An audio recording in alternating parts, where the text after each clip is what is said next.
चाची उड़े आओ, चाची उड़े आओ। क्यों है? मौसम चेक करो, बाकी गला छोड़ा, मौसम चेक करो। क्यों है मौसम? चलो जी चलने उत्ते चल के देखने मौसम। देखो तो सही कितना प्यारा मौसम बन गया।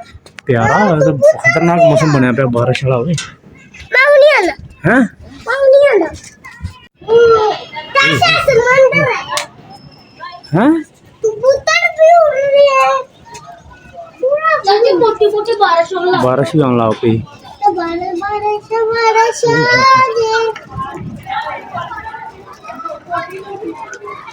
ओए टीटी ओए ओए अरे देखो गाइस, अस्सलाम वालेकुम गाइस। हाँ जी गाइस, जैसा कि तुम देख रहे हो हुण मेरे बेटे ने आवाज़ की मौसम में चाचू के आगे मौसम देखो और इस साइड तो देखो तो सामने देखो तो तुहानू सूरज नज़र आ रहा है और इस साइड ते सारा ही बारिश वाला मौसम बनया है और देखते ही देखो कितनी मोटी मोटी बारिश आने लग पई। अल्लाह पाक खैर करे, अल्लाह पाक रहमत की बारिश दे। अगर मेरे चैनल पर नवे चैनल जो भी कर दो सब्सक्राइब, बेल आइकन पे कर दो क्लिक ते वीडियो नाल जुड़े रहो। आज तुहानू सारी मौसम की अपडेट इनके दिखाते रहेंगे, वक्त सारी अपडेट देंगे मौसम की। और इस साइड तो चेक करो कि मौसम देखो कितना ही खतरनाक बना हुआ है, बादल बहुत खतरनाक मौसम मौसम मौसम चल थले चल चल चल चल चल थले चल जी। ओ जी लो जी साडा मेहमान आया जी, माशाल्लाह मेहमान दे आना बरकत। मुकद्दश बारिश हो रही है, मींह पै रहा है, मींह हो रहा है। तू नहाना है मुकद्दश? मींह विच नहाना?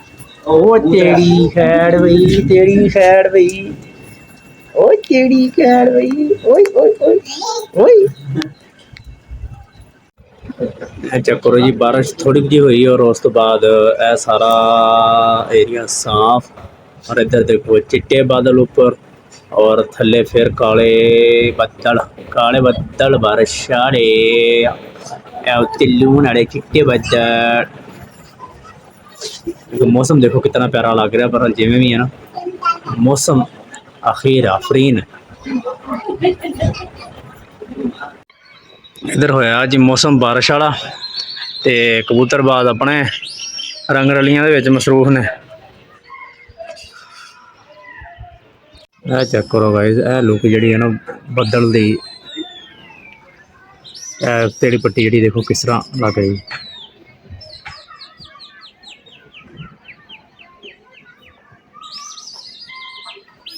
ते मेहमान साडा जिहड़ा ना कर रहा इंजॉय। हाँ जी बिलाल भाई, मौसम इंजॉय कर रहे हो कि कबूतरों वेख के दिल खुश कर रहे हो? खुश कर रहे हो, मौसम इंजॉय कर रहे हो। कबूतरों का वहाँ शौक शुक है? बस माड़ा मोटा माड़ा मोटा सही।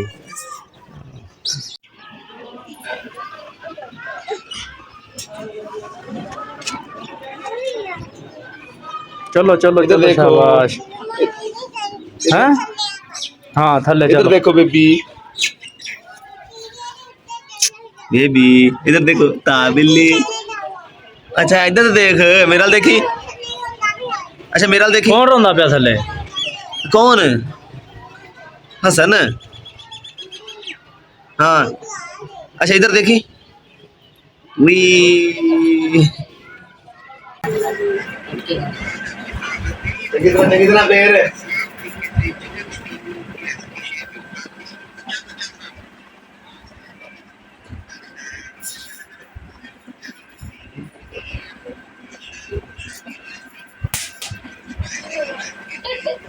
पता लग गया।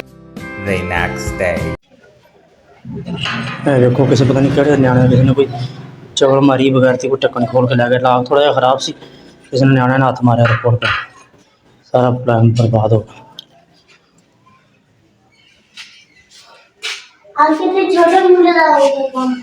पता नहीं अब बेटा कौन है, पूछा तो है। आपने देखा है किसी को? लब्बा मौसम दुआ करियो गाइस दुआ की करनी है। चाचू उड़े नवा लेंस ले देखो, नवा ही लेना पता और उनकी करना हम पेडू स्टाइल। ਅਸੀਂ ਜਿਹੜਾ ਸਗੋਂ ਪ੍ਰੋਗਰਾਮ ਬਣਾਇਆ ਸੀ ਪਾਰਕ ਜਾਣ ਦਾ, ਮੈਂ ਕਿਹਾ ਚਲ ਮਹਿਮਾਨ ਆਏ ਪਾਰਕ ਜਾਂਦੇ ਆ। ਹਾਂ ਉਹ ਪ੍ਰੋਗਰਾਮ ਹੀ ਸਾਰਾ ਸਤਿਆਨਾਸ਼ ਹੋ ਗਿਆ। ਲੱਗ ਰਿਹਾ ਇੱਥੇ ਕੋਈ ਲੱਭ ਜਾਵੇ ਸਹੀ ਹੋਏ ਤੇ ਰੋਡ ਹੈਗਾ ਵੇ ਥੋੜਾ ਬਹੁਤਾ ਖਲੋਤਾ, नहीं तो जाता रहना। ये कोल तो मुश्किल ही होना, पूछ लीए वैसे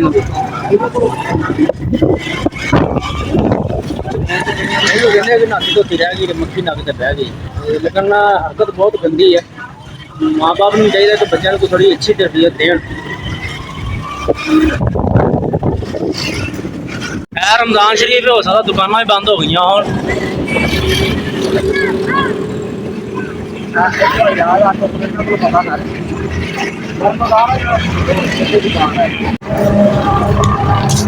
अस्सलाम वालेकुम।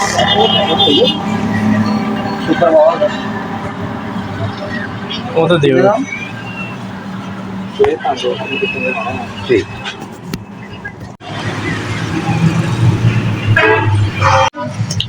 फर्क की ना 037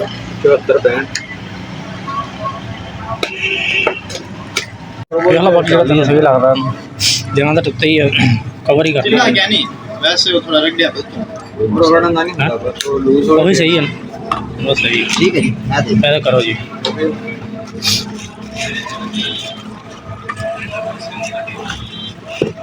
बंद नहीं कर देना दुकान चलो अच्छा जो ना लगा तो फिर अच्छा देख दो फिर अगर ये हो गया तो फिर तो असं नहीं आवांगे। ठीक होगा महीने बाद ही कर दो बस टेंशन नहीं। मेहरबानी शुक्रिया।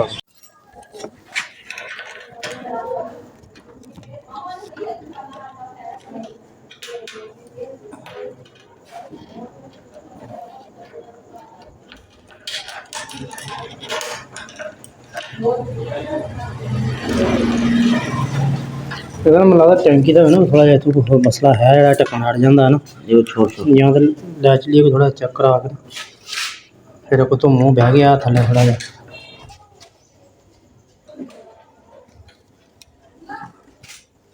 तेरा वो भी ढक्कन अड़दा नहीं सी थोड़ा जिहा हाँ थोड़ा जिहा पुट्ठा सीधा करके लाना पैंदा फिर लग जाता ये जो कड़ के ना दूसरे पासे ला पिन्ना दूसरे पासे घुमा के ला फिर मतलब दूसरा फुल पासा फेर के फिर ला उधरला पासा इधर इस तरह शायद लग जाए वो तो लग जाता फिर इस तरह घुमा के कदा बारी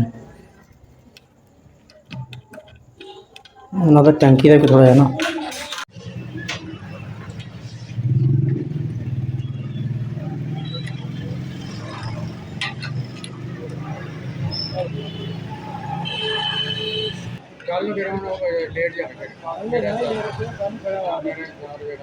थोड़ा जा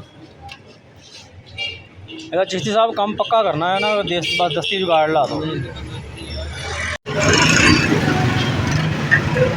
अपना ढक्कन कर गया जी अपना ढक्कन ला लिया यार आज किसी ने भुख पई ही ला के लै गया।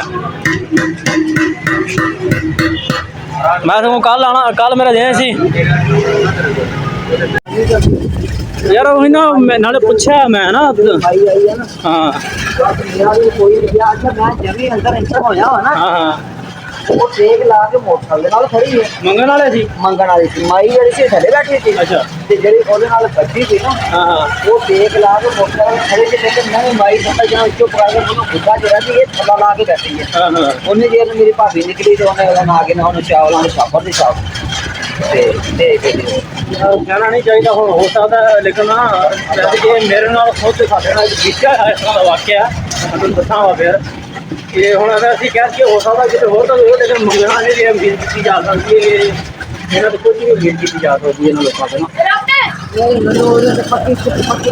हो सकता है ਇਹਦੇ कोई शक नहीं ਇਗਨੋਰ ਕਰਦਾ ਹੈ हाँ हाँ ਇਗਨੋਰ ਕਰਦਾ बस फिर वही उन्होंने मेहरबानी है घर ते वापसी ਦੇ ਰਸਤੇ ਜਾ ਰਹੇ ਹਨ ਤਾਂ ਦੋਸਤ ਕਹਿ ਰਿਹਾ ਸੀ ਕਿ ਵੀ ਜਦੋਂ ਮੈਂ ਆਪਣੇ ਥੱਲੇ ਭਾਈ ਦੇ ਘਰ ਨੂੰ ਨਿਕਲਿਆ ਤਾਂ ਉੱਥੇ ਮੰਗਣ ਵਾਲੀ ਖੜੀ ਹੋਈ ਸੀ ਤੇ ਉਹਦੇ ਨਾਲ ਛੋਟੀ ਬੱਚੀ ਸੀ ਹੋ ਸਕਦਾ ਉਹ ਮੋਟਰਸਾਈਕਲ ਦੇ ਨਾਲ ਨਾ ਬਿਲਕੁਲ ਟੇਕ ਲਾ ਕੇ ਉੱਤੇ ਖੜੀ ਹੋਈ ਸੀ ਸ਼ਾਇਦ ਮੈਂ ਨਿਕਲਿਆ ਤਾਂ ਰੁਕ ਗਈ ਹੋ ਸਕਦਾ ਕਿ ਉਹਦੀ ਇਹ ਹਰਕਤ ਹੋਵੇ ਤੇ ਇਹ ਤੇ ਇੱਕ ਖਿਆਲ ਅਸੀਂ ਕਿਸੇ ਤੇ ਇਲਜ਼ਾਮ ਨਹੀਂ ਲਾਉਂਦੇ ਹੋ ਸਕਦਾ ਬਣੇ ਹੁਣ ਉਹ ਹੀ ਸਣ ਜਾਂ ਨਹੀਂ ਲੇਕਿਨ ਇਸ ਤਰ੍ਹਾਂ ਦਾ ਸੇਮ ਵਾਕਿਆ ਸਾਡੇ ਨਾਲ ਇੱਕ ਦਫਾ ਹੋਇਆ ਅੱਜ ਤੋਂ ਬਹੁਤ ਅਰਸਾ ਪਹਿਲੇ कि मंगन वालियां आईयां सी टोले ते टोले बने हुए सी औरतां सन खास तौर पर वो घर दे विच वड़ जाना दवा दवा जां बाहर गली के बाजारों के अक्सर जिवें देहातां दे विच हुंदा ना कि खुल्लियां जगह ते कोई ना कोई शै पई हुंदी बर्तन वगैरह कोई ना कोई चीज़ माल मवेशी डंगरां दे विच जानवरां दे विच पानी पियाण वाला कोई बर्तन कोई तरह कोई भी चीज़ यानी कि लभी है ना उन्होंने ना इन्होंने खुले कपड़े पाए सी कपड़ों के अंदर ही हर चीज़ छुपाई जांदियां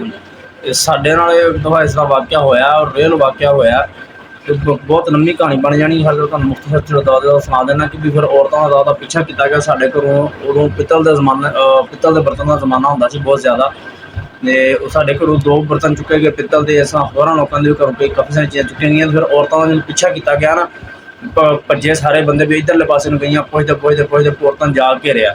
ਤੇ ਉਹ ਦੇਖੋ ਕਿ ਵੀ ਕਰਾਚੀ ਦੇ ਵਿੱਚੋਂ ਚੱਲੀਆਂ ਹੋਈਆਂ ਔਰਤਾਂ ਔਰ ਸੂਬਾ ਪੰਜਾਬ ਦੇ ਵਿੱਚ ਜ਼ਿਲ੍ਹਾ ਲਈਆ ਦੇ ਵਿੱਚ ਆਣ ਕੇ ਇਹਨਾਂ ਨੇ ਇਸ ਤਰ੍ਹਾਂ ਦੀਆਂ ਹਰਕਤਾਂ ਕੀਤੀਆਂ ਔਰ ਪਕੜੀਆਂ ਗਈਆਂ। ਤੇ ਉਹ ਫਿਰ ਇਸ ਤਰ੍ਹਾਂ ਹੋਇਆ ਕਿ ਵੀ ਮੇਰੇ ਵਾਲਾ ਸਾਹਿਬ ਤਕਰੀਬਨ 23 ਸਾਲ ਉੱਥੇ ਕਰਾਚੀ ਡਰਾਈਵਰੀ ਕਰਦੇ ਰਹੇ, ਬੱਸ ਚਲਾਉਂਦੇ ਹੁੰਦੇ ਸੀ ਮੇਰੇ ਵਾਲਾ ਸਾਹਿਬ। ਮੇਰੇ ਵਾਲਾ ਸਾਹਿਬ ਨੇ ਉਹਨਾਂ ਦੇ ਵਿੱਚੋਂ ਇੱਕ ਔਰਤ ਨੂੰ ਪਹਿਚਾਣ ਲਿਆ। ਮੇਰੇ ਅੱਬੂ ਨੇ ਫਿਰ ਨਾ ਉਹਨਾਂ ਨੂੰ ਕਿਹਾ ਕਿ ਵੀ ਤੂੰ ਇੱਕ ਸਾਈਡ ਤੇ ਕਰਕੇ ਉਹਨੂੰ ਸਮਝਾਇਆ ਕਿ ਬੰਦੇ ਨਹੀਂ ਬਣ ਜਾਓ, ਤੁਹਾਡੇ ਵਾਸਤੇ ਅੱਛਾ ਨਹੀਂ ਹੈ, ਮੈਂ ਤੁਹਾਨੂੰ ਪਹਿਚਾਣ ਲਿਆ, ਤੇ ਲੇਕਿਨ ਤੁਸੀਂ ਇੱਕ ਵੀ ਹੁਣ ਜੋ ਕਿ ਚੀਜ਼ ਛਪਾਈਆਂ ਉਹਨਾਂ ਦਾ ਆਰਾਮ ਨਾਲ ਦੇ ਦਿਓ, ਨਾ ਮੰਨਣ। ਫਿਰ ਅੱਬੂ ਨੇ ਦੱਸਿਆ ਕਿ ਵੀ ਇਸ ਤਰ੍ਹਾਂ ਮੈਂ ਫਲਾਣੇ ਜਗ੍ਹਾ 'ਤੇ ਗੱਡੀ ਚਲਾਉਂਦਾ ਹੁੰਦਾ ਤਾਂ ਮੇਰੇ ਮਗਰ ਖਲੋ ਕੇ ਮੰਗਦੀ ਹੁੰਦੀ ਸੀ। ਫਿਰ ਉਹਨਾਂ ਨੂੰ ਪਤਾ ਲੱਗਾ ਕਿ ਵੀ ਇਹ ਤਾਂ ਹੁਣ ਬਚਣ ਦੀ ਜਗ੍ਹਾ ਨਹੀਂ ਹੈ, ਸਾਡੇ ਤੋੜ ਟਿਕਾਣੇ ਤੱਕ ਅੱਪੜ ਗਿਆ। ਫਿਰ ਬਈ ਉਹਨਾਂ ਨੇ ਕੁਝ ਇਲਾਕੇ ਦੇ ਨਾਲ ਔਰਤਾਂ ਔਰ ਵੱਡੇ ਬੰਦੇ ਬੜੇ ਜ਼ਿਆਦਾ ਮਾਮਲਾ ਅੱਪੜ ਗਿਆ। ਫਿਰ ਜਾ ਕੇ ਉਹਨਾਂ ਔਰਤਾਂ ਦਾ ਸਮਾਨ ਵਾਪਸ ਕੀਤਾ। ਤੇ ਇਸ ਤਰੀਕਾ ਯਾਨੀ ਕਿ ਸਾਨੂੰ ਆਪਣੇ ਘਰਾਂ ਨੂੰ ਮਹਿਫੂਜ਼ ਰੱਖਣਾ ਚਾਹੀਦਾ ਕਿ ਵੀ ਐਵੇਂ ਬੇਆਸਰਾ ਚੀਜ਼ਾਂ ਨਾ ਛੋੜ ਦਿਓ। ਅੱਜ ਕੱਲ੍ਹ ਤਾਂ ਵੈਸੇ ਹਾਲਾਤ ਇਤਨੇ ਹੋਏ ਨੇ ਟਫ ਕਿ ਕੋਈ ਭਰੋਸਾ ਨਹੀਂ ਕੀਤਾ ਜਾ ਸਕਦਾ ਕਿਸੇ ਚੀਜ਼ ਦਾ ਵੀ। ਤੇ ਲਿਹਾਜ਼ਾ ਮੈਂ ਇਹ ਰਿਕੁਐਸਟ ਕਰਾਂਗਾ ਤੁਹਾਡੇ ਸਾਰਿਆਂ ਕਿ ਜੋ ਮੇਰੀ ਵੀਡੀਓ ਦੇਖ ਰਿਹਾ ਕਿ ਕੋਈ ਵੀ ਤੁਸੀਂ ਆਪਣੀ ਚੀਜ਼ ਨੂੰ ਖੜੀ ਕਰਦੇ ਹੋ ਜਾਂ ਕਿਤੇ ਰੱਖਦੇ ਹੋ ਤਾਂ ਉਹਨੂੰ ਸੇਫਲੀ ਤਰੀਕੇ ਨਾਲ ਰੱਖੋ। ਅਨਲਾਕ ਅਨਸੇਫ ਚੀਜ਼ ਨਾ ਕਿਤੇ ਵੀ ਰੱਖੋ, ਕੋਈ ਪਤਾ ਕੋਈ ਨਹੀਂ ਬਈ ਕੁਛ ਵੀ ਹੋ ਸਕਦਾ। ਇਹ ਸ਼ੁਕਰ ਅਲਹਮਦੁਲਿਲਾ ਕਿ ਵੀ ਚਲੋ ਮੇਰਾ ਮੋਟਰਸਾਈਕਲ ਲਾਕ ਲੱਗਾ ਹੋਇਆ ਸੀ ਸਾਡੇ ਦਰਵਾਜ਼ੇ ਜਿੱਥੇ ਸਾਡਾ ਘਰ ਉਹ ਵੀ ਮਾਸ਼ਾਅੱਲਾ ਬੜਾ ਸੇਫਲੀ ਤਰੀਕੇ ਨਾਲ। ਤੇ ਇਸ ਤਰ੍ਹਾਂ ਹੀ ਮੁੜ ਕੇ ਫਿਰ ਵੱਡੇ ਹਾਦਸੇ ਵੀ ਹੋ ਜਾਂਦੇ ਆ। ਪਰ ਚਲੋ ਖੈਰ ਇਤਨਾ ਕੁ ਨੁਕਸਾਨ ਲਿਖਿਆ ਸੀ ਕਿਸਮਤ ਦੇ ਵਿੱਚ, ਕੋਈ ਗੱਲ ਨਹੀਂ, ਅੱਲਾਹ ਪਾਕ ਖੈਰ ਕਰੇ। ਤੇ ਇਸ ਦੇ ਨਾਲ ਹੀ ਫਿਰ ਇਸ ਵੀਡੀਓ ਦਾ ਐਂਡ ਕਰਨੇ ਇਜਾਜ਼ਤ ਦਿਓ। ਮਿਲਦੇ ਫਿਰ ਨੈਕਸਟ ਕਿਸੇ ਅੱਛੀ ਵੀਡੀਓ ਨਾਲ, ਤਬ ਤੱਕ ਆਪਣਾ ਖਿਆਲ ਰੱਖੋ। ਅੱਲਾਹ ਹਾਫਿਜ਼।